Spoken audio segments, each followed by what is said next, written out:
Assalamualaikum warahmatullahi wabarakatuh.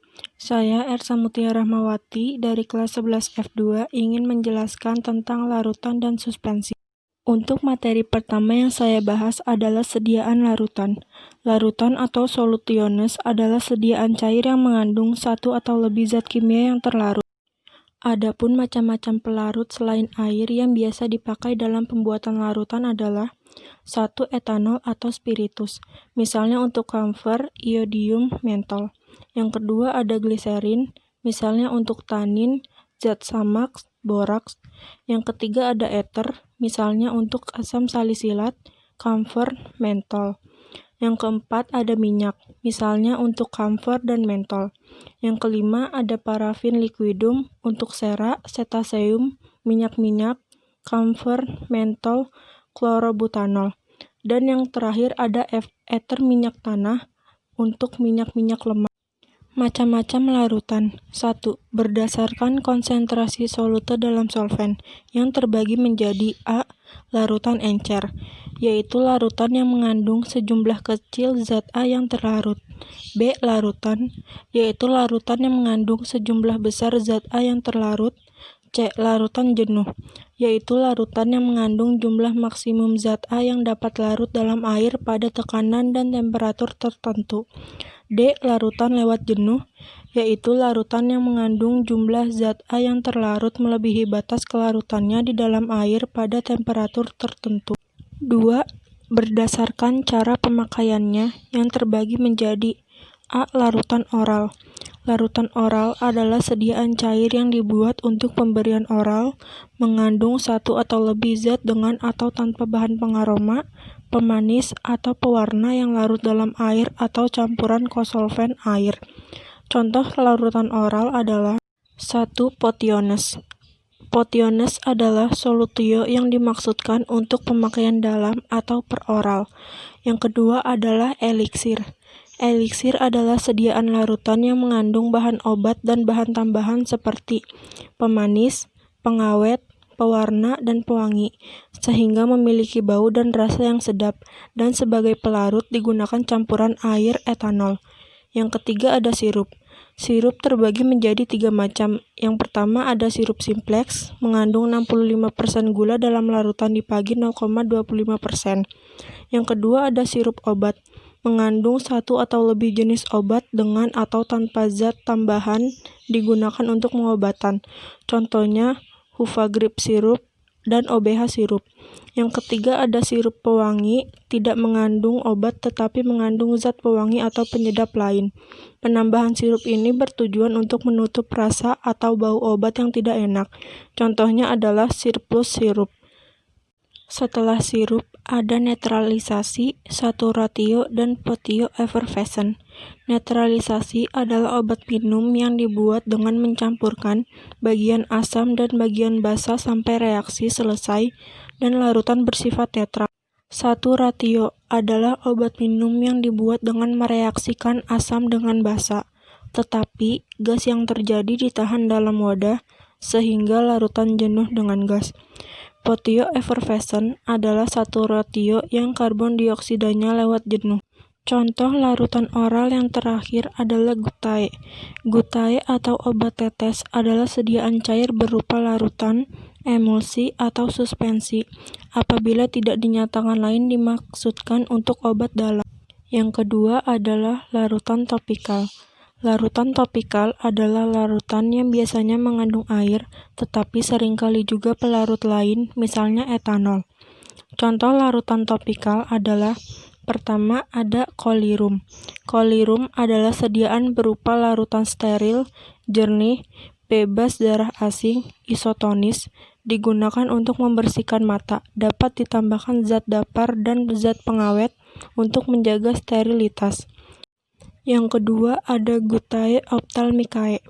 Menurut Farmakope Indonesia edisi 3, tetes mata adalah larutan steril yang digunakan dengan cara meneteskan obat pada selaput lendir. Yang ketiga ada gargarisma. Gargarisma adalah sediaan berupa larutan, umumnya dalam keadaan pekat yang harus diencerkan dahulu sebelum digunakan. Tujuan penggunaan gargarisma adalah sebagai pencegahan atau pengobatan infeksi tenggorokan. Yang keempat, ada litus oris. Oles bibir adalah cairan agak kental dan pemakaiannya secara dioleskan dalam bibir atau mulut. Yang kelima, ada gutae oris. Tetes mulut adalah obat tetes yang digunakan untuk mulut dengan cara diencerkan lebih dahulu dengan air untuk dikumur-kumurkan, tidak untuk ditelan. Yang keenam adalah gutae nasales. Tetes hidung adalah obat yang digunakan untuk hidung dengan cara meneteskan obat ke dalam rongga hidung. Yang ketujuh ada gutae auricularis. Tetes telinga adalah obat tetes yang digunakan untuk telinga dengan cara meneteskan obat ke dalam rongga telinga. Yang kedelapan ada inhalation, adalah sediaan yang dimaksudkan untuk disedot melalui hidung atau mulut, atau disemprotkan dalam bentuk kabut ke dalam saluran pernafasan. Yang kesembilan ada lavement atau klisma atau enema, cairan yang pemakaiannya per rektal atau kolon. Tujuan pemakaian klisma adalah 1. Untuk membersihkan atau menghasilkan efek terapi setempat atau sistemik. Yang kedua, untuk membersihkan atau penolong pada sembelit atau pembersih feses sebelum operasi dengan syarat tidak boleh mengandung zat lendir. Yang ketiga, berfungsi juga sebagai carminativa, emolient, diagnostik, sedatif, antelmintik, dan lain-lain. Contohnya mikrolax. Yang ke-10 ada douche, adalah larutan dalam air yang dimasukkan ke dalam vagina menggunakan suatu alat. Contoh larutan topikal yang terakhir adalah epitema atau obat kompres. Epitema adalah cairan yang dipakai untuk mendatangkan rasa dingin pada tempat-tempat yang sakit dan panas karena radang atau berdasarkan sifat perbedaan tekanan osmose.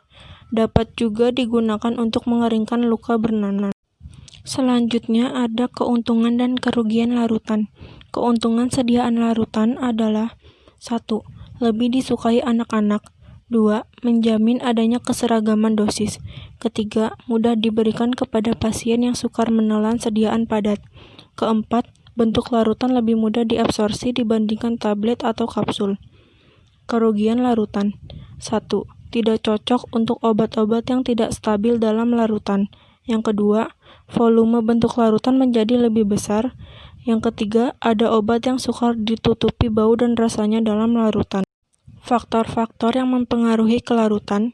1. Sifat solute dan solven. 2. Kosolvensi. 3. Kelarutan. 4. Temperatur. 5. Salting out. 6. Salting in. 7. Pembentukan kompleks. Faktor-faktor yang mempengaruhi kecepatan kelarutan ada ukuran partikel, suhu, dan pengadukan. Bahan-bahan obat yang memerlukan cara khusus dalam melarutkannya. 1. Natrium bikarbonas. 2. Natrium bikarbonas plus natrium salisilas. Ketiga, sublimat. Yang keempat, kalium permanganat. Kelima, sengklorida. Yang keenam, kamfer. Ketujuh, tanin.